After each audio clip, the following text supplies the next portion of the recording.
कुह पछी आउ थरे आरंभ कले आदित्यर बापा जीवनर अस्तित्व को।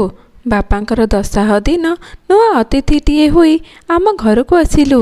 3 कि 4 दिन हब तते तोर नाही सुखी न थाए। सेई दिन सेई आषाढ़र पुरुणा दिनटी थिला जेउ दिन तो माँ आम घरे पाद देइथिला। चारिआडे दुखर छाया मेलिथिला बेले खुशी नेसी देई आम मुहरे हस फुटाई देलु। संदीप रीता तते पाई बहुत खुशी थांती। गाँ लोक किए केते कथा कहूथांती। तते किए पुलिस स्टेशन रे जिमा करने को कहूथांती तो आउ किए अनाथ आश्रम रे। बापा को हरैथिबा तो अभागी बापा तते हरैबाकू चाहू नथिला। समस्तक कथा को एड़े प्रमाण पत्र रे तते नुआ परिचयटे देलु। बापा को हरैबा बेले तते पाइली ना रखिली आदित्य। राजकुमारी कुंती निजर भूल लुचाइबा पाई कन्न को पद्म फूल टोकई रे नदी रे भसई देइथिले। आदित्य रक्षा कवच पिंधे कन्न को सुरक्षा देइथिले। तू तो निजर सुरक्षा करुथिलु। मो बापांक पाई मु तो परी तेजस्वी पुत्रटी पाइली। अधुरथ आउ राधा परी आमे तोर गरीब पिता माता। माँ तुम 3 भाई भौणी को समान ममता देई गढ़ीची।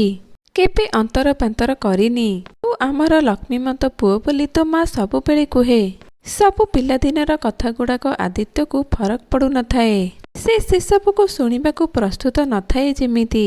तुमे चली जाओ बापा, मो जन्मरू ए दुनिया रे केही नथिले तुमे मते जीवन दान दे मो उपरे दया देखैछ। आउ से दया पाई मो घृणित। जदि तुमे से दिन मते जीवन दान देई नथांत मु हुए तो से नई कूल रे निश्चिन्न रे सोई पड़ी थांती। घृणा भरा समाज रे बंचिबा पाई विकल होई नथांती। तुमे चली जाओ, मोर काहा सहित किछि संपर्क नाही। ना ए परिवार सह ना समाज सह। मु घृणा करे मोर दिक जीवन को ए समाज को संपर्क को। आदित्यर फोन रिंग होई उठिला। रिसीव कला पर से पटरू केही जणे झियर कंठ सुना जाउथाए। पेशेंट पार्टी करी डिस्टर्ब करूछंती सार को। फोन काटी बापा को कहिला मते केबे देखा करबा को चेष्टा करिवनी, नहेले तुम दानरे ए जीवनटा को मु तुम आखि सामने खिनभिन करदेवी। एतिकी कही चलीगला। घृणा ए समाज पाई एते दुख एते जंत्रणा मरी मरी बंचुची आदि मो पुओ। मु बापा होई मो पुओ पाई किछि भी करि पारुनी। केमिति कहिबी ता माँ को ए सबु। ता दुखर जे आवाज पाइले से भांगी पड़ुथिला। जी से चुरमार होई जिवो केमिति बुझेबी। आदि को भगवान जहाँ को जेतिकी देइछंती सेतिकिरे संतुष्टि हेले जीवन सुखमय। ए समाजर नीति नियम समस्तक पई समान। से एका नुहे तापरे एमिति केते जन्म नेइछंती। आइरे विधाता मो पुओ भाग्य एते दुख लेखिचु। जन्मर परिचय खोजु खोजु मार परिचय खोजु खोजु माँ छाड़ी चलीगला। साउंटिबा परिचय जेतिकी कष्ट जंत्रणा माँ मु चाहेबी दूर करि पारिलुनी। दिन आम ठारू दूरेई रहिला। यंत्रणार छटपट होई जेतिकी नुहे लोकंक कथारे खुशीर समार नहीं फुटी उठुथिबा ता जौवन रे केमिति घृणा भरीदेला ए समाज। एडे निदय ए नियति। आशानंद घर को फेरी आसिले। सुनंदा बाट चाई बसी थाए। आज से आदि को मन पुरई देखिब ता पणतरे बांधी रखिब आउ केबे ताकू कोठिकी छाड़िब नाही। 10 वर्ष हैला चाही चाही आखि दुईटारू पानी मरी गलानी। जी ताकू शासन करिब। शासन अभावरू से एमिति हेला। बापा मते सबुबेले कहती सबुबेले मुंडरे बसई रखुचु दिने तो मुंड को तलकू करी चली जीव। ठीक कही आज आसिले साबाड़ करदेवी। आशानंद को देखी गेट खोली सुनंदा आग पछ सबुआड़े चाहू थाए। दी कहीं मो आदि। आशानंद किछि न कही घर भीतर को चलीगले। मते भोक कलानी खाइबा पई बाढ़। होई होई आसुची। रीता दौड़ी आसी पचारू थाए बापा आदि की पाइल। आशानंद निजको संभाली कहिले ना आदि को पाइलेनी। शंकर आदि की चिन्हि पारिनी। शंकर गाँव रे जड़े पड़ोसी से कटक किछि काम रे जाइथिले। आदि सह अचानक ऑटो स्टैंड रे देखा होइथिला तांकर। से आदि सह किछि समय कथा होई तार रहिबा ठिकाना पचारि देइथिले। से जहा ठिकाना देइथिला से आदि नुहे। आम आदिर सदृश्य टिके ता पाखरे अछि। आदिर सदृश्य थाई आउ जड़े मनीष से आम आदि होइथिबो। तुमे कौन चिन्हि पारिलनी आदि को? आशानंद रागी जाई कहिले से आम आदि नुहे मु ता सह कथा होई आसीची। सुनंदा नथकिना सेठी बसी पड़िले कांथ को आउजी। आखिरु धार धार लुह गड़ी जाऊ थाए।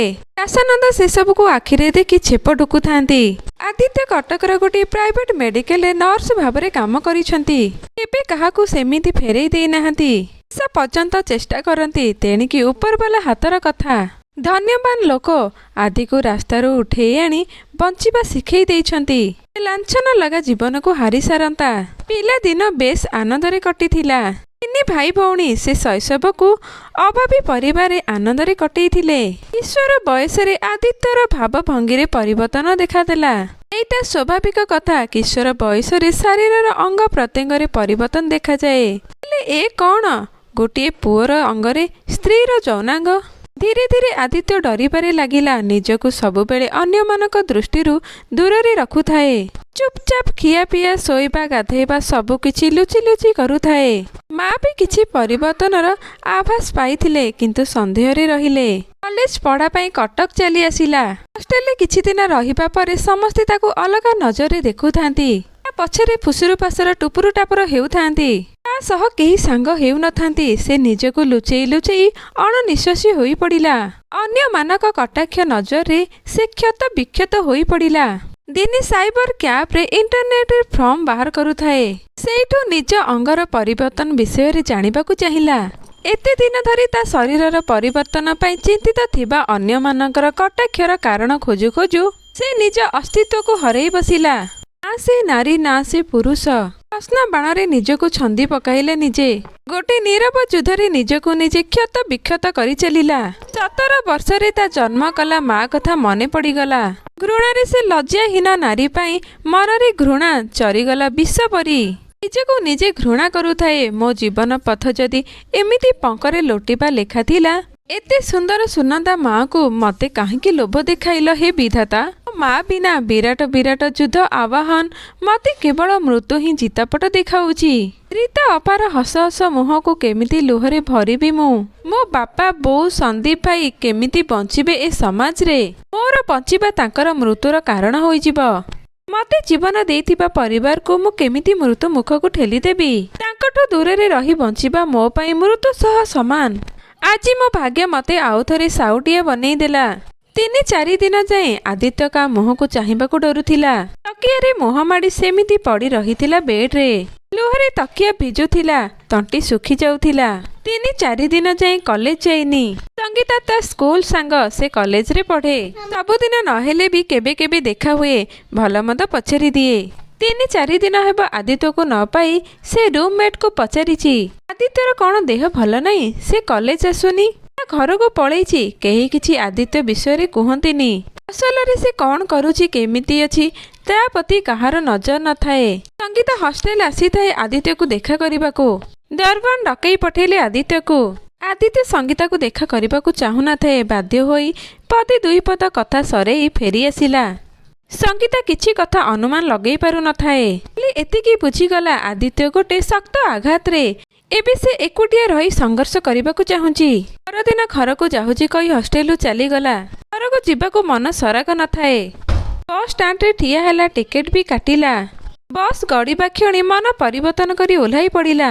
ଜୀବନର ଦୋ ଛକିରେ ଠିକ୍ ଭୁଲ ବିଚାର କରିବାର ଶକ୍ତି ତା ପାଖରେ ନାହିଁ। ଭାବିଲା ହଷ୍ଟେଲ ଫେରିଯିବ, କିନ୍ତୁ ପାରିଲାନି। ଇଆଡ଼େ ସିଆଡ଼େ ବୁଲିବାରେ ରହିଲା ସନ୍ଧ୍ୟାବେଳ ଯାଏଁ। ରେଲୱେ ଷ୍ଟେସନକୁ ଗଲା। ମନରେ ଥାଏ ଏ ଚଳନ୍ତି ଟ୍ରେନରେ ବସି କୁଆଡ଼େ ପଳେଇବ ସହରଠାରୁ ଦୂରକୁ, ହେଲେ ଟିକେଟ ନାହିଁ। ଟିକେଟ କାଉଣ୍ଟରକୁ ଗଲା। କୁଆଡ଼େ ଯିବ କହି ଟିକେଟ କାଟିବ, ସେଇଠୁ ଫେରି ଆସିଲା।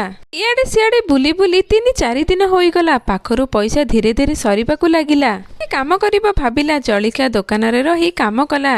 ଗୋଟିଏ ମାସ ପୁରି ନଥାଏ, ଆଉ 2 ଦିନ ବାକି ଥାଏ। ପେପରରେ ବରା ଗୁଡ଼େଇ ଦଉ ଦଉ ନଜର ପଡ଼ିଲା ପେପରରେ ଛପା ହୋଇଥିବା ଫଟୋ ଉପରେ। ସେଥିରେ ଆଦିତ୍ୟର ସ୍କୁଲ ବେଳର ଫଟୋ ଛପା ହୋଇଥିଲା। ଆଦିତ୍ୟ ଜେନା, ଗ୍ରାମ ହରିହରପୁର। ରାସାନନ୍ଦ ଜେନା ଓ ସୁନନ୍ଦା ଜେନାଙ୍କର ପୁତ୍ର, ବୟସ 18, ଗୋରା ଇତ୍ୟାଦି। ଯଦି କେହି ପାଇବେ ଦୟାକରି ଏହି ନମ୍ବରରେ ଯୋଗାଯୋଗ କରିବେ। ନମ୍ବରଟି ତାଙ୍କ ଗାଁର ଜଣକର ଥିଲା। ସେଠୁ ସେ ଲୁଚି ଲୁଚି ପଳେଇ ଆସିଲା ଦରମା ପଇସା ଛାଡ଼ି। ଦିନସାରା ଲୁଚିକି ରହିଲା। ସହରରେ ସମସ୍ତେ ଶୋଇଗଲା ପରେ ଏକୁଟିଆ ବୁଲୁଥାଏ। ଲୋକମାନଙ୍କ ଭିତରେ ନିଜର ସତ୍ତାକୁ ଅନୁଭବ କରୁଥାଏ। ବସରେ କେହି କିନାରୁ ଉଠିଗଲେ ଲୋକମାନେ ଏଡ଼େଇ ହୋଇଯାଆନ୍ତି। କେମିତି ଗୋଟେ ବଡ଼ ରୋଗ ତାକୁ ଡେଇଁ ପଡ଼ିଛି। ତାଙ୍କ ମୁହଁକୁ ଚାହିଁ ଘୃଣାରେ ଜର୍ଜର ହୋଇଯାଆନ୍ତି। କୁଆଖାଇ ପୋଲ ଉପରେ ବସିଥାଏ। ଅନ୍ଧାର ସେତେବେଳକୁ ସହରକୁ ଗୋଟା ଯାକେ ଗିଳି ସାରିଥାଏ। ସହରର ସବୁ ବଡ଼ ସାନ କୋଠା ଝୁପୁଡ଼ି ଘରେ ଆଲୁଅ ବତି ଲିଭି ଯାଇଥାଏ। ଷ୍ଟ୍ରିଟ୍ ଲାଇଟ୍ ପୃଥିବୀରୁ ବିଦାୟ ଦେବାକୁ ରାସ୍ତା ଦେଖାଉଥାଏ।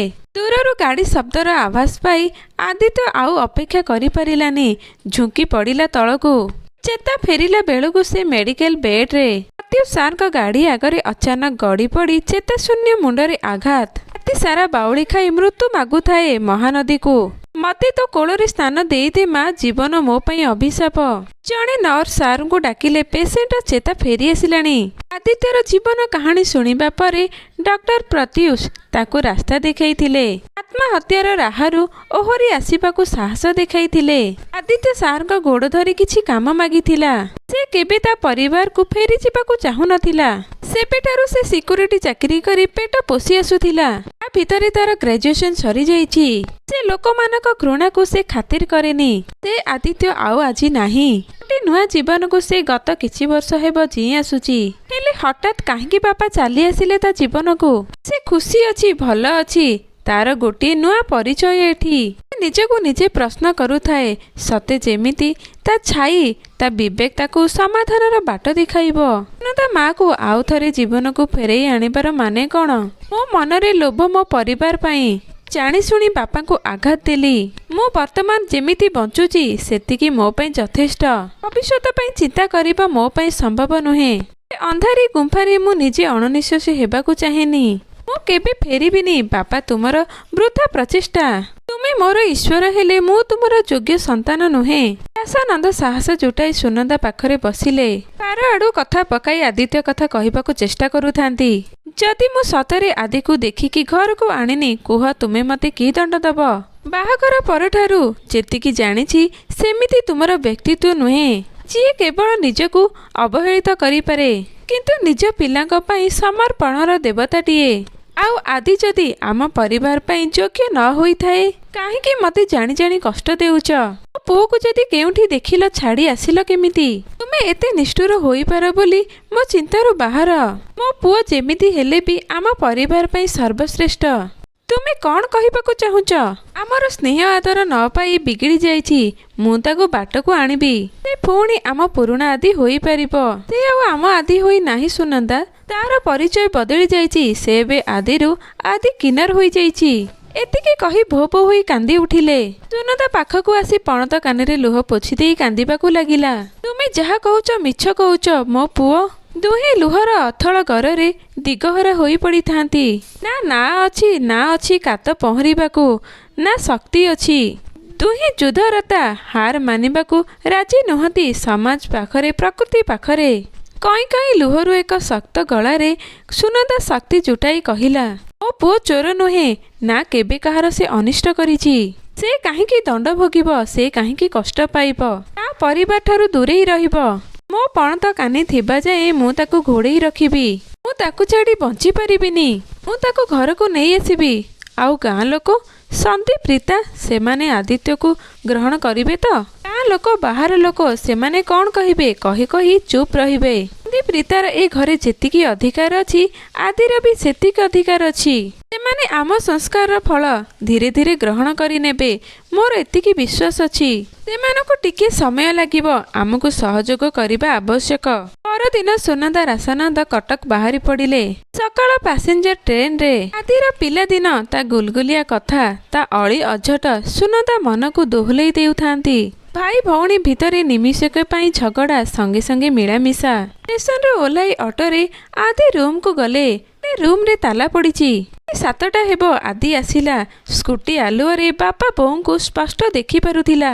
ତା ଜୀବନ ଆକାଶର 2ଟି ତାରା ଜଳ ଜଳ ହୋଇ ତା ଆଖି ସାମ୍ନାରେ। ସେ ବୁଝିପାରୁନଥିଲା ଗାଡ଼ି ବୁଲେଇ ଫେରିଯିବ ନା ଜାବୁଡ଼ି ଧରି ତାକୁ ଛାତିରେ କାନ୍ଦିବ। ବର୍ଷର କୋହଳା ନିଆଁ ବୁଝେଇଦବ ସୁନନ୍ଦା ମାର କୋଳରେ ମୁଣ୍ଡ ରଖି। କିଛି କରିବା ପୂର୍ବରୁ ସୁନନ୍ଦା ଆଦିକୁ କୁଣ୍ଢେଇ ପକେଇଲେ। ସ୍କୁଟି ଚାବି ବାହାର କରି ଗାଡ଼ିରୁ ଓହ୍ଲେଇ ପଡ଼ିଲା ଆଦି। ହାତ ଧୋଳି ନେଇ ବାମ ହାତରେ ଜାବୁଡ଼ି ଧରିଲା। ଘରକୁ ଚାଲ ବୋଉ, ସବୁ ଲୋକ ଦେଖୁଥିବେ ଆମକୁ। ବାପା ବୋଉଙ୍କୁ ଘର ଭିତରକୁ ନେଇଗଲା। ସୁନନ୍ଦା ଆଦିକୁ ଦେଖି ଜାବୁଡ଼ି ଧରି ଭୋ ଭୋ ହୋଇ କାନ୍ଦିବାକୁ ଲାଗିଲେ। ମୁଣ୍ଡ ଠାରୁ ପିଠି ଯାଏ ସାଉଁଳେଇ ପକାଉଥାନ୍ତି। ମୋ ପୁଅ ବଡ଼ ହୋଇଯାଇଛି। ତାର ଆଉ ମା ଦରକାର ନାହିଁ। ହେଲେ ଏ ମା ତୋ ବିନା ଅନ୍ଧୁଣୀ ହୋଇଯାଇଛି। 10 ବର୍ଷ ପୂର୍ବର କାହାଣୀ ଗୋଟି ଗୋଟି କରି ଏ ଦିନର କାହାଣୀ ବୋଉ ଆଗରେ ବଖାଣୁଥାନ୍ତି ଆଦି। 10 ବର୍ଷର ସଂଘର୍ଷରେ ସେ ବାରମ୍ବାର ହାରି ଭାଙ୍ଗି ତଳେ ପଡ଼ି ଗୋସାଡ଼ି ଲହୁ ଲୁହାଣ ହେଇ ପୁଣି କେମିତି ମୁଣ୍ଡ ଟେକି ଉଠିଛି। ଆଜି ଯେମିତି ସେ ଜିତି ଯାଇଛି ତା ଜୀବନ ଯୁଦ୍ଧରେ। 10 ବର୍ଷର କ୍ଳାନ୍ତି ଶରୀରଟିଏ ଯେମିତି ବିଶ୍ରାମର ଅପେକ୍ଷାରେ। କୋଳଟିଏ ଖୋଜୁଥିଲା। ତା ମା ସୁନନ୍ଦାର କୋଳ ଆଜି ତା ଭାଗ୍ୟର ସପକ୍ଷରେ। ନିଶ୍ଚିନ୍ତରେ ଶୋଇପଡ଼ିଛି ତା ମା କୋଳରେ, ଠିକ୍ ବର୍ଷର କୁନି ପିଲାଟି ପରି। ସୁନନ୍ଦା କିନ୍ତୁ ରାତିସାରା ଶୋଇନି। ଆଖି ଲୁହ ବୈତରଣୀ ପାର କରିଗଲାଣି। ଛାତିର ଲୁଗା ପଣତ ଭିଜି ସରିଲାଣି। ତଥାପି ଶୁଖୁନି ଆଖି। ନଜର ପଡ଼ିଲା ଆଦିର ଅସଜଡ଼ା ଘର ଉପରେ। କେତେ ଦୁଃଖ, କେତେ ଅଳିଆ ଭାର ଯେମିତି ଲଦି ହୋଇଛି ଆଦିର ମୁଣ୍ଡ ଉପରେ। ଜୀବନ କେମିତି ଜଞ୍ଜାଳ ହୋଇ ପଡ଼ିଛି। ବହିପତ୍ର କେଇଖଣ୍ଡ ଟେବୁଲ ଉପରେ ସଜାଡ଼ି ଲୁଗାପଟା ସଜାଡ଼ୁଥାଏ। ପ୍ୟାକେଟରୁ ମୋବାଇଲ ପର୍ସ ଗଳି ପଡ଼ି କିଛି ଟଙ୍କା ତଳେ ପଡ଼ିଗଲା। ଟଙ୍କା ତକ ପର୍ସରେ ରଖୁ ରଖୁ ଆଖି ପଡ଼ିଲା ସେଥିରେ ଥିବା ଫଟୋ ଉପରେ। ସୁନନ୍ଦ ଆଉ ରାସାନନ୍ଦଙ୍କ ଫଟୋ। ଅମାନିଆ ଲୁହ ଆଉ ବନ୍ଧ ମାନିଲାନି। ଆଉ ଗୋଟେ ଫଟୋ ଉପରେ ନଜର ପଡ଼ିଲା ତାଙ୍କୁ। ନିରେଖେଇ ଆଖି ପାଇଲାନି। ଗୋଟିଏ ବିବାହିତା ସ୍ତ୍ରୀ ଲୋକ, ତା ସହ କୁନି ଝିଅଟି। ବିଛଣାରେ ଗଡ଼ି ପଡ଼ିଲା ଥକି ଯାଇ। ସେ କିଏ? ମୋ ଆଦିର ଗୋଟେ ପରିବାର ଅଛି। ମନରେ ଯେମିତି ଟିକିଏ ଖୁସି ବସା ବାନ୍ଧିଲା। ଯଦି ପରିବାର ଅଛି ସେମାନେ କେଉଁଠି? ଆଦି ସାଙ୍ଗରେ କାହିଁକି ରହୁନାହାନ୍ତି? କିଛି ସମୟ ଗଡ଼ପଡ଼ ହୋଇ ପୁଣି ଭାବିଲା, ଆଦି ତ ମୋତେ ସେ ବିଷୟରେ କିଛି କହିନି। ଆଦି ଅଫିସ ଗଲା ବାଟରେ ରାସାନନ୍ଦକୁ ବସଷ୍ଟାଣ୍ଡରେ ଛାଡ଼ିଦେଲେ। ସୁନନ୍ଦା ରହିଗଲା ଆଦିର ବସାରେ କିଛି ଦିନ ପାଇଁ। ତା ଅସଜଡ଼ା ବସାକୁ ସଜାଡ଼ି ଦେଇ ଟିକେ ରଙ୍ଗ ବୋଳି ଦେବାକୁ। ଇଟା ବାଲି ମିଶା ନିର୍ଜୀବ କୋଠିକୁ ଘର କରି ଜୀବନ ଦେବାକୁ। ସକାଳୁ ଆଦି ଚାଲିଗଲା ପରେ ସୁନନ୍ଦା ବୋର ହୁଅନ୍ତି। ଇଆଡ଼େ ସିଆଡ଼େ ବାରଣ୍ଡାରେ ଚାହିଁଥାନ୍ତି। କାଳେ କିଏ ଦେଖା ହୋଇଯିବେ, ପଦେ ଦିପଦ କଥା ହେବେ। ଏକେଲାପଣଟା ଦୂର ହୋଇଯିବ। ହେଲେ ଏ ସହରରେ କିଏ କାହାକୁ ଚିହ୍ନା ନାହିଁ। ଚିହ୍ନିଲେ ବି ମିଶନ୍ତିନି। ପଡ଼ିଶା ଘର କୁନି ଝିଅଟିର ପାଟି ଶୁଭିଲେ ସୁନନ୍ଦା କାନ ଡେରିଥାନ୍ତି। କାଳେ ବାହାରକୁ ଆଇଲା କି ତା ହସ ହସ ମୁହଁ ଦେଖି ପେଟ ପୂରେଇ ଦେବେ। ତା ନାଁ ସୀମା ବୋଲି ସୁନନ୍ଦା ଜାଣି ସାରିଲେଣି। ତା ମା ତାକୁ ଡାକିଲା ବେଳେ ଶୁଣିଛନ୍ତି। ବେଳେ ବେଳେ ଗେଟ୍ ଖୋଲା ଥିଲେ ସେ ବାହାରକୁ ଚାଲି ଆସେ। ସୁନନ୍ଦାକୁ ଦେଖି ହସିଦିଏ। ଯେମିତି କୋ ପୁରୁଣା ସମ୍ପର୍କ ତା ସାଥିରେ ସୁନନ୍ଦାକୁ ଅନୁଭବ ହୁଏ। ବର୍ଷା ରାତି ମୁହଁକୁ ମୁହଁ ଦିଶୁନି। ବିଜୁଳି ଘଡ଼ଘଡ଼ିରେ ସହର ଦୁଲଦୁଲ ହେଉଛି। ପଡ଼ିଶା ଘରୁ ସୀମାର କାନ୍ଦ ଭାସି ଆସୁଥାଏ। ଏହି ଜଣେ ଦୁଲଦୁଲ କରି କବାଟ ପିଟିଲା। ମାଉସୀ କବାଟ ଖୋଲ, କବାଟ ଖୋଲ। ସ୍ତ୍ରୀ ଲୋକଟିର ପାଟି ଶୁଣି ସୁନନ୍ଦା କବାଟ ଖୋଲିବ କି ନାହିଁ ଭାବିବାକୁ ସମୟ ପାଇଲାନି। ବର୍ଷାରେ ବିକଳରେ ପୁଣି ସ୍ତ୍ରୀ ଲୋକ। କବାଟ ଖୋଲି ଦେଖିଲା ସୀମା ତା ମା କୋଳରେ ଦେହ ତାତିରେ ଖଇ ଫୁଟୁଛି। ତା ଉପରେ ଶୁଆଇ ଦେଇ ତା ମା କହୁଥାନ୍ତି, ସେ ମୋ ଝିଅକୁ ଅଚାନକ ଜ୍ୱର। ଅଟୋବାଲାକୁ ଫୋନ କଲି, ମନା କଲା ଆସିବନି। ରାସ୍ତାରେ ଆଣ୍ଠିଏ ପାଣି, କୋଉଠି ଖାଲ କୋଉଠି ଢେପ। କଟକ ସହରର ପୁରିସେ ପାଣି। କେମିତି ସୀମାକୁ ମେଡିକାଲ ନେବି? ଗୋଟିଏ ଡର ଲାଗୁଛି କାଳେ କିଛି। ସୁନନ୍ଦା ଆଦିକୁ ଫୋନ କଲା, ଫୋନ ଲାଗୁନଥାଏ। ବାରମ୍ବାର କଲ୍ କରିଲା। ରାତି ସାରା ତା ମା ମଥାରେ ପାଣି ପଟି ଦେଉଥାଏ। ସୁନନ୍ଦା ଟର୍ଚ୍ଚ ଧରି ଅଗଣାରୁ ତୁଳସୀ ପତ୍ର ତୋଳି ଆଣି କାଢ଼ା ବନେଇ ପିଆଇଲା ସୀମାକୁ। ସୀମା ଧୀରେ ଧୀରେ ଆଖିପତା ଖୋଲିଲା। କିଛି ସମୟ ପରେ ଆଦି ଫୋନ କଲା। ସୀମା କଥା ଶୁଣି ବ୍ୟସ୍ତ ଜଣାପଡ଼ୁଥାଏ। ଆମ୍ବୁଲାନ୍ସ ନେଇ ଯିବି। ସୁନନ୍ଦା ଲାଉଡ ସ୍ପିକର ଦେଇ କଥା ହେଉଥାଏ। ସୀମାର ମା ହଠାତ୍ ଫୋନଟା ନେଇଯାଇ କହିଲା, କାଲି ସକାଳେ ସୀମାକୁ ଡକ୍ଟର ପାଖକୁ ନେଇଯିବା। ସୁନନ୍ଦା କିଛି ବୁଝିପାରୁନଥାନ୍ତି। ସୀମା ଟିକେ ଆଗ ଅପେକ୍ଷା ଭଲ ଥାଏ। ଆଦି ଫୋନ ରଖିଲା ପରେ ମନେ ପଡ଼ିଲା ଆଦି ପର୍ସରେ ଦେଖିଥିବା ଫଟୋ କଥା। ତ ସେଇ ଝିଅ ଆଉ ତା ମା। ଏଥର ମନ ଲଗାଇଦେଲେ ସୀମା ପାଖରେ। ଆଦି ସହ ଏମାନଙ୍କର କିଛି ତ ସମ୍ପର୍କ ଅଛି। ହେଲେ ଆଦି ଏମିତି ସେମାନଙ୍କ ପାଇଁ ବ୍ୟସ୍ତ। ଘର ଭିତରେ ଏକୁଟିଆ ରହି ସୁନନ୍ଦା ବହୁତ କିଛି ଭାବୁଥାଏ। ଆଦି ତ କେବେ ସଙ୍ଗୀତା କଥା କହିନି। ସେମାନଙ୍କ ସମ୍ପର୍କ ଯେ ଏତେ ନିବିଡ଼ କେହି ବାହାରୁ ଦେଖି କହିପାରିବ। ହେଲେ ଏ ସମ୍ପର୍କର ପରିଚୟ? ମା ଆଦିର ଝିଅ ନୁହେଁ, ହେଲେ ସଙ୍ଗୀତା। କିଛି ସମୟ ପରେ ନିଜକୁ ଦୋଷ ଦେବାରେ ଲାଗି ପଡ଼ିଲା। ମୋର ଏମିତି କିଛି ଭାବିବା କଥା ନୁହେଁ। ଆଦି ମୋତେ ନିଜେ କହିବ, ସେ ବିଶ୍ୱାସ ମୋର ଅଛି। ସୁନନ୍ଦା ପାଖକୁ ଗଲା। ଆଦି ଖାଇସାରିବା ପରେ ସେମାନଙ୍କ ସମ୍ପର୍କର ପରିଚୟ ଜାଣିବାକୁ ଚାହିଁଲା। ଆଦିତ୍ୟ ଆରମ୍ଭ କଲା, ସଙ୍ଗୀତା ମୋର ହାଇସ୍କୁଲର ସାଙ୍ଗ। ତୋ ବୋଉ କେବେ ତାକୁ ମାର୍କ କରିନୁ। ହେଲେ ସେ ଆମ ଗାଁକୁ କେତେଥର ଆସିଛି। ପୂଜା ପର୍ବରେ ତା ମାଉସୀ ଘର ଲୁସି ଖୁଡ଼ି ଘରକୁ ଆସେ। ସେ ବି ମୋ ସହ କଲେଜରେ ପଢ଼ୁଥିଲା। କଲେଜରେ ମୋ ସହ କେହି ସାଙ୍ଗ ନ ହେବା ବେଳେ, ମୋତେ ଘୃଣା କରୁଥିବା ବେଳେ ସଙ୍ଗୀତା ହିଁ ଏକା ମୋ ସହ ଠିଆ ହୋଇଥିଲା। ସମସ୍ତେ ମୋତେ ହଜାର ତାତ୍ସଲ୍ୟ କଲାବେଳେ ସଙ୍ଗୀତା ତାକୁ ଗୋଟିଏ ପଦ କହିପାରୁଥିଲା। ଘର ଛାଡ଼ିଲି, କଲେଜ ଛାଡ଼ିଲି। ଜୀବନ ଛାଡ଼ୁ ଛାଡ଼ୁ ପ୍ରତି ସାର୍ ମୋତେ ନୂଆ ଜୀବନ ଦେଲେ। ସଙ୍ଗୀତା ତାପରେ କୁଆଡ଼େ ଗଲା ମୁଁ ଜାଣିନଥିଲି। ଦିନେ ମେଡ଼ିକାଲରେ ରକ୍ତ ଚୁଡ଼ୁବୁଡ଼ୁ ଦରପୋଡ଼ା ସ୍ତ୍ରୀ ଲୋକଟିର ଡ୍ରେସିଂ କରୁ କରୁ ମୁଁ ଜାଣିଲି ସେ ମୋ ସାଙ୍ଗ ସଙ୍ଗୀତା। +3 ପଢ଼ିବା ବେଳେ ଗୋଟେ ଅଟୋ ଡ୍ରାଇଭରକୁ ଭଲ ପାଇ ମନ୍ଦିରରେ ବାହା ହୋଇଗଲା। ଘର ଲୋକ ସଙ୍ଗୀତାକୁ ନେଇଯିବାକୁ ଚେଷ୍ଟା କରିଥିଲେ। ମନ୍ଦିରରେ ଫୁଲ ଦିଆ ବାହାଘରକୁ ସେମାନେ ମାନୁନଥିଲେ। କ'ଣ ସାକ୍ଷୀ କ'ଣ ପ୍ରମାଣ ସେ ବାହାଘରର? କାଲି ଯଦି ସେ ତତେ ଛାଡ଼ିଦେବ, ତୋ ଉପରେ ଅତ୍ୟାଚାର କରିବ, ତୋର କିଛି କ୍ଷତି କରିବ, ତୁ କ'ଣ କରିବୁ? ସେ ସଙ୍ଗୀତା ଘର ଲୋକଙ୍କ କଥା ଶୁଣିଲାନି। ସେ ଦିନଠୁ ସେ ସଙ୍ଗୀତାକୁ ଭୁଲିଗଲେ। ବାହାଘରର ବର୍ଷେ ପରେ ଜାଣିଲା ଯେ ତା ସ୍ୱାମୀ ତାକୁ ଧୋକା ଦେଇଛି। ତା ସ୍ୱାମୀର ଆଉ ଗୋଟେ ଭରପୁର ସଂସାର ଅଛି, ସ୍ତ୍ରୀ ପିଲାଛୁଆ ସମସ୍ତେ ଅଛନ୍ତି। ସେ ବିନା ଛାଡ଼ପତ୍ର ଦେଇ ସଙ୍ଗୀତାକୁ ବାହା ହୋଇଛି। ଘରେ ସବୁବେଳେ ଝଗଡ଼ା, ରାତି ହେଲେ ମଦ ପିଇ ଆସି ମରାମରି କରେ। ବଡ଼ ଗାଳି ଖାଇ ସେମିତି ସେଇଠି ରହିଥିଲା। ପରେ ସୀମାର ଜନ୍ମ। ଦିନେ ସଙ୍ଗୀତାକୁ ମଦ ପିଇ ବହୁତ ପିଟିଲା। ଲହୁଲୁହାଣ ହୋଇଗଲା ପରେ ସଙ୍ଗୀତା ନିଜେ ନିଜେ ଦେହରେ ନିଆଁ ଲଗେଇ ଦେଇଥିଲା। ହୋସ୍ ଆସିଲା ବେଳକୁ ସଙ୍ଗୀତା ଦେହରେ ନିଆଁ, ତା ଉପରକୁ ପାଣି ବାଲ୍ଟିଟିଏ ଢାଳିଦେଲା। ସଙ୍ଗୀତା ଦେହରୁ ନିଆଁ ଲିଭିଗଲା ସତ, ହେଲେ ଦେହର ପୋଡ଼ା ଜଳା ସେ ସହିପାରୁନଥିଲା। ତା ଲୋକ ଆମ୍ବୁଲାନ୍ସ ଡକାଇ ମେଡ଼ିକାଲରେ ଆଡମିଟ୍ କଲେ। ସଙ୍ଗୀତାର ବାପ ଘର ଲୋକ ସଞ୍ଜୟକୁ ପୋଲିସରେ ଦେଇ ଝିଅକୁ ନେଇ ଆସିଲେ। ଭଲ ହୋଇଗଲା ପରେ ସଙ୍ଗୀତା ପୋଡ଼ା ଶରୀର ନେଇ ଶାଶୁଘରକୁ ଯାଇଥିଲା। ସ୍ୱାମୀ ଜେଲରେ, ଛୁଆକୁ କେମିତି ପୋଷିବ? ବାପ ଘର ଲୋକ ତ ସଙ୍ଗୀତା ଭଲ ପାଇ ବାହା ହୋଇଛି ବୋଲି ଆଗରୁ ପଚାରୁ ନଥିଲେ। ତାର ଏମିତି ଅବସ୍ଥା ଦେଖି ଦୁଃଖ ସମୟରେ ପଚାରିବାକୁ ବାଧ୍ୟ ହେଲି। ସଙ୍ଗୀତା ମୋତେ ଦେଖି ବହୁତ କାନ୍ଦିଲା, ହେଲେ ମୁଁ ତ ନିଜେ ଅସହାୟ, ତାକୁ କେମିତି ସାହାଯ୍ୟ କରିବି? ତଥାପି ସାର୍ଙ୍କୁ କହି ତା ପାଇଁ କାମ ଗୋଟିଏ ଯୋଗାଡ଼ କରିଦେଲି। ମେଡ଼ିସିନ ଷ୍ଟୋରରେ ଔଷଧପତ୍ର ଦେବା ନେବା, ସଜାଡ଼ି ରଖିବା ସବୁ କାମ କରେ। ହଁ, ତା ସ୍ୱାମୀ ଆସିଥିଲା, ହେଲେ ସଙ୍ଗୀତା ରାଜି ହେଲାନି ତା ସାଙ୍ଗରେ ଯିବାକୁ। ଠାରୁ ଛାଡ଼ପତ୍ର ନେଇ ଆସିଲା। ନ ହୋଇଥିଲେ କେବେ ନା କେବେ ସୀମା ଉପରେ ସେ ହକ୍ ଜମାଇଥାନ୍ତା। ତାଙ୍କର ଫଇସଲା ହେଇସାରିଛି। ସୁନନ୍ଦା ସଙ୍ଗୀତାର ଦୁଃଖଭରା କାହାଣୀ ଶୁଣି ଦୁଃଖୀ ହୋଇପଡ଼ିଲା। ତାର କହିବା ଅନୁସାରେ ଆଦି ଆଉ ତା ଭିତରେ ସେମିତି କିଛି ସମ୍ପର୍କ ନାହିଁ। ଆଦିତ୍ୟ ପାଇଁ ତା ମନରେ ଗୋଟିଏ ସମ୍ମାନନୀୟ ଭାବ ବନ୍ଧୁତ୍ୱ ଠାରୁ ବହୁତ ଉର୍ଦ୍ଧ୍ୱରେ। ସେ ସମ୍ପର୍କର ପରିଚୟ ସେ ନିଜେ କେବେ ବୁଝିନି, ଅନ୍ୟକୁ କେମିତି କହିବ? କିଛି ଦିନ ଭିତରେ ସୁନନ୍ଦା ଆଦିତ୍ୟ ଆଖିରେ ସଙ୍ଗୀତା ପାଇଁ ପ୍ରେମର ଜୁଆର ଉଠିଛି ବୋଲି ନଜର କରିଛି। ସୁନନ୍ଦାକୁ ସେମିତି ଲାଗୁଛି ଯେବେଠାରୁ ଆଦିର କଲେଜ ବେଳର ଡାଏରୀ ପଢ଼ିଛନ୍ତି। ଅନ୍ୟର ଡାଏରୀ ପଢ଼ିବା ଅନୁଚିତ, କିନ୍ତୁ ଏତେ ବର୍ଷ ଧରି ପୁଅକୁ ହଜେଇଥିବା ମା ପୁଅର ମନସ୍କୃତକୁ ଗୋଟିଏ ଦିନରେ କେମିତି ବୁଝିବ? କେମିତି ବୁଝିବ ଜୀବନ ସଂଘର୍ଷରେ ସମାଜକୁ ଘୃଣା କରୁଥିବା ପୁଅକୁ?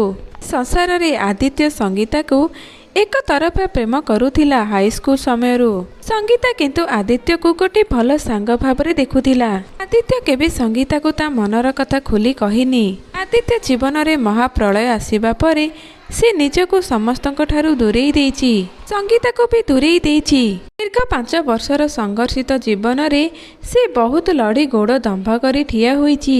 ସେତେବେଳେ ସେ ନିଜର ଲୋକଙ୍କୁ ମନରେ କିଛି ସମୟ ପାଇଁ ଖୋଜିଛି, ଦୁଃଖ ଅନୁଭବ କରିଛି, ହେଲେ ଆଉ ଥରେ ପୁରୁଣା ପାହାଚରେ ପାଦ ଦେବାକୁ ସାହସ ପାଇନି। ସେତେବେଳେ ସଙ୍ଗୀତାକୁ ପୁଣି ଥରେ ପାଇ ବହୁତ ଖୁସି ହୋଇଯାଇଛି, ହେଲେ ସଙ୍ଗୀତାକୁ ନିଜ ମନର କଥା କହିବା ପାଇଁ ସେ ଯୋଗ୍ୟ ଭାବିନି। ନିଜ ଭଲ ପାଇବା, ନିଜ ପ୍ରେମକୁ ନିଜ ମନରେ ଚାପି ରଖିଛି। ସଙ୍ଗୀତାର ଝିଅକୁ ନିଜ ଝିଅ ପରି ଭଲ ପାଏ, ସେତିକି ତାର ଖୁସି। ସଙ୍ଗୀତା ତ ଆଉ କାହାର ପତ୍ନୀ ଉପରେ କେବେ ନଜର ପକାଇନି। ଏତିକି ଜାଣିବା ପରେ ସୁନନ୍ଦଙ୍କ ଆଖିରୁ ଧାର ଧାର ହୋଇ ଲୁହ ବୋହିଯାଇଛି। ସେ ନିଜ ମନରେ ଭାବି ନେଇଛନ୍ତି ଆଦି ଆଉ ସଙ୍ଗୀତାର ମିଳନ କରି ନିଶ୍ଚିନ୍ତରେ ରହିବେ। ସମାଜ ତାଙ୍କୁ ସ୍ୱୀକୃତି ଦେଉ କି ନ ଦେଉ, ସେ ତ ଦେଇପାରିବେ। ଆଦିର ବାପା ତ ଦେଇପାରିବେ। ସଙ୍ଗୀତା ଜୀବନର ଦୁଃଖ କାହାଣୀ ଆଦିତ୍ୟର ବାପାଙ୍କୁ କହୁଥାନ୍ତି ସୁନନ୍ଦା ଦେବୀ। ସଙ୍ଗୀତା ଆଉ ଆଦିତ୍ୟର ସମ୍ପର୍କ ବିଷୟରେ ବି ରାସାନନ୍ଦକୁ ସବୁ କହୁଥାନ୍ତି। ଦି ଜଣଙ୍କର ମିଳନ ପାଇଁ ରାସାନନ୍ଦଙ୍କ ପାଖରେ ଅଳି କରନ୍ତି। ମଝିରେ ସୁନନ୍ଦାଙ୍କ ବହୁତ ଦେହ ଖରାପ ହୁଏ। ସଙ୍ଗୀତା ସୁନନ୍ଦାଙ୍କ ପାଖରେ ରହି ତାଙ୍କର ବହୁତ ସେବା ସୁସ୍ଥା କରୁଥାଏ। ସୁନନ୍ଦା ଦିନେ ସଙ୍ଗୀତାର ହାତ ଧରି କହିଲେ, ମା ଆଉ ଗୋଟିଏ ଉପକାର କରିଦେବୁ, ମୋ ପୁଅକୁ ନିଜର କରିନେବୁ। ସଙ୍ଗୀତା ଆଖିରୁ ଠକ୍ ଠକ୍ ହୋଇ ଲୁହ ଗଡ଼ି ପଡ଼ୁଥାଏ। ମାଉସୀ, ତୁମ ପୁଅ ମୋ ଉପରେ ବହୁତ ଉପକାର କରିଛନ୍ତି। ସ୍ୱାମୀ ପରିତ୍ୟକ୍ତ ସ୍ତ୍ରୀକୁ ସମାଜରେ ବଞ୍ଚିବା ସେମିତି ସହଜ ନୁହେଁ। ଆଦିତ୍ୟଙ୍କ ପାଇଁ ଆମେ ମା ଝିଅ ଚଳିଛୁ। ସେ ଆମକୁ ସାହାରା ଦେଇଛନ୍ତି, ତାଙ୍କ ଋଣ ମୁଁ 7 ଜନ୍ମରେ ଶୁଝି ପାରିବିନି। ତାଙ୍କୁ ଏଇ ଜନ୍ମରେ ଦେବାକୁ ମୋ ପାଖରେ କିଛି ନାହିଁ। ଏତିକି କହି କାନ୍ଦି ପକାଇଲା। ମୋ ପରି ହତଭାଗୀ ପାଖକୁ କାହିଁକି ହାତ ବଢ଼େଇଲେ ମାଉସୀ? ତୁମକୁ ହାତ ଫେରେଇ ନେବାକୁ ପଡ଼ିଲା। ମା ତୁ ଅଭାଗିନୀ ନୁହଁ, ତୁ ତ ନାରୀ ଶକ୍ତିର ପ୍ରତୀକ, ମା ପାର୍ବତୀ। ଏ ସଂସାରର ପରିବର୍ତ୍ତନ ପାଇଁ ସଂସାରର ହିତ ପାଇଁ ମା କାଳୀ ରୂପ ଧାରଣ କରିଥିଲେ। ତୁମେ ଦୁହେଁ ଦୁହିଁଙ୍କର ପରିପୂରକ, ଦୁହେଁ ଦୁହିଁଙ୍କ ବିନା ଅପୂରଣ। ଦୁହେଁ ବିନା ସମ୍ପର୍କରେ ଯୋଡ଼ି ହୋଇ ସମାଜ ଆଖିରେ ଦୋଷୀ ହୋଇ ରହିଛ। ସମ୍ପର୍କକୁ ପରିଚୟଟିଏ ଦେଇଦେଲେ ସମସ୍ତଙ୍କ ପାଟି ଚୁପ୍ ହୋଇଯିବ। ସଙ୍ଗୀତା ମୁହଁରେ ଓଢ଼ଣା ଟାଣି କବାଟ ଆଉଜେଇ ଚାଲି ଯାଉଥିଲା। ସୁନନ୍ଦାଙ୍କର ହଠାତ୍ ମୁଣ୍ଡରେ ଯନ୍ତ୍ରଣା ଆରମ୍ଭ ହେଲା। ଆମ୍ବୁଲାନ୍ସରେ ତାଙ୍କୁ ମେଡିକାଲ ନେଇଗଲେ। ଦାସାନନ୍ଦ ଆଦିତ୍ୟକୁ ଫୋନ୍ କରି ଡାକିଲା। ସେତେବେଳକୁ ସୁନନ୍ଦାଙ୍କର ଗୋଟପଟେ ଅଙ୍ଗ ଅଚଳ ହୋଇଗଲାଣି। ଡକ୍ଟର ବ୍ରେନ୍ ଅପରେସନ ପାଇଁ କହିଲେ। ସୁନନ୍ଦା ଖନେଇ ଖନେଇ ଦାସାନନ୍ଦକୁ କହୁଥାନ୍ତି, ମୁଁ ଆଉ ବଞ୍ଚିବିନି। ମୋର କାହିଁକି ଅପରେସନ କରିବ? ମରିବା ଆଗରୁ ମୋର ଶେଷ ଇଚ୍ଛା ଟିକକ ପୂରଣ କରିଦିଅ। ଆଦିତ୍ୟ କହୁଥାନ୍ତି, ବୋଉ ତୋର କିଛି ହେବନି, ତୁ ଭଲ ହୋଇଯିବୁ। କି ଇଆଡୁ ସିଆଡୁ କହୁଛୁ, ମୁଁ ବାହା ହେବାକୁ ଚାହୁଁନି। ବାପା ଆଉ ତୁ ମୋ ପାଖରେ ସବୁବେଳେ ରୁହ, ସେତିକି ମୋର ଖୁସି। ମୋର ଆଉ କିଛି ଦରକାର ନାହିଁ। ମୋ ପାଖରେ ବାପା ବୋଉ ପରି ଅମୂଲ୍ୟ ରତ୍ନ ଅଛି। ମୋର କିଛି ଖୁସି ଆଉ ଦରକାର ନାହିଁ। ସୁନନ୍ଦା ସଙ୍ଗୀତାର ହାତକୁ ନେଇ ଆଦିତ୍ୟ ହାତରେ ରଖି ଫୁସ୍ଫୁସ୍ କରି କହୁଥାନ୍ତି, ମୋ ପୁଅର ବାହାଘର ଦେଖି ମୁଁ ଶାନ୍ତିରେ ଶୋଇଯିବି। ରାସାନନ୍ଦଙ୍କ ହାତ ଧରି ମିନତି କରୁଥାଏ। ରାସାନନ୍ଦ କହୁଥାନ୍ତି, ତୁମେ ଭଲ ହୋଇ ଆସ, ବାହାଘର ହେବ। ସୁନନ୍ଦା ଜିଦ୍ ଧରି ଲୁହ ଗଡ଼ାଉଥାଏ, ଆଉ ପାଟି ଖୋଲି ପାରୁନଥାଏ। ଆଦିତ୍ୟ ସଙ୍ଗୀତା ମୁହଁକୁ ଚାହିଁଲା। ସଙ୍ଗୀତା ଆଖିରୁ ଠକ୍ ଠକ୍ ଲୁହ ଗଡ଼ି ଯାଉଥାଏ। ତା ଲୁହ ଯେମିତି ଆଦିତ୍ୟକୁ ସମ୍ମତି ଜଣାଉଥାଏ। ଏତେ ଦିନ ବିନା ସମ୍ପର୍କର ଡୋରିରେ ବାନ୍ଧି ହୋଇ ରହିବା। ଆଦିତ୍ୟ କେବେ ବି ଭାବିନଥିଲା ତା ପ୍ରେମକୁ ଦିନେ ନିଜ ସ୍ତ୍ରୀ ଭାବରେ ପାଇବ। ଆଦିତ୍ୟ ସଙ୍ଗୀତା ମଥାରେ ସିନ୍ଦୁର ଦେଇ 7 ଜନ୍ମ ପାଇଁ ଗଣ୍ଠି ପକେଇ ନିଜର କରିନେଲା। ସୀମାକୁ ତ ସେ ତା ପ୍ରାଣଧନ କରିସାରିଛି। ସୀମା ସମସ୍ତଙ୍କୁ କାନ୍ଦିବାର ଦେଖି କିଛି ବୁଝିପାରୁନଥାଏ। ସୁନନ୍ଦାଙ୍କ ଆଖିରୁ ଖୁସିର ଲୁହ ଦିଟୋପା ମୁକ୍ତା ପରି ଖସି ପଡ଼ିଲା। ଶେଷ ଥର ପାଇଁ ଆଦି ଡାକୁ ଡାକୁ ହିକାଟାଏ ମାରିଲେ। ତାପରେ ନିଶ୍ୱାସ ପଡ଼ିଗଲା ସବୁଦିନ ପାଇଁ। ଚିନ୍ତା ନିଦରେ ଶୋଇପଡ଼ିଲେ ସୁନନ୍ଦା। ରୀତା ସନ୍ଦୀପ ପହଞ୍ଚିଲା ବେଳକୁ ସୁନନ୍ଦା ଆଖି ବୁଜି ସାରିଥିଲେ। କାହାଣୀଟି ସମାପ୍ତ। ଦର୍ଶକ ବନ୍ଧୁ, ଆପଣମାନଙ୍କୁ ଏହି କାହାଣୀଟି କେମିତି ଲାଗିଲା ମନ୍ତବ୍ୟ ନିଶ୍ଚୟ ଜଣାଇବେ। କାହାଣୀଟି ଭଲ ଲାଗିଲେ ଲାଇକ୍, ସେୟାର, କମେଣ୍ଟ କରି ଆମ ଚ୍ୟାନେଲକୁ ସବସ୍କ୍ରାଇବ୍ କରିବାକୁ ଜମା ବି ଭୁଲିବେନି। ଆପଣ କାହାଣୀ ତ ଶୁଣୁଛନ୍ତି, ହେଲେ ସବସ୍କ୍ରାଇବ୍ କରିବାକୁ ଭୁଲି ଯାଉଛନ୍ତି। ପୁଣି ଦେଖା ହେବ ଆଉ ଏକ ସୁନ୍ଦର କାହାଣୀ ସହିତ ଆଉ ଏକ ନୂଆ ଭିଡ଼ିଓରେ। ସେହି ପର୍ଯ୍ୟନ୍ତ ବିଦାୟ ଦିଅନ୍ତୁ। ରହୁଛି, ଜୟ ଜଗନ୍ନାଥ।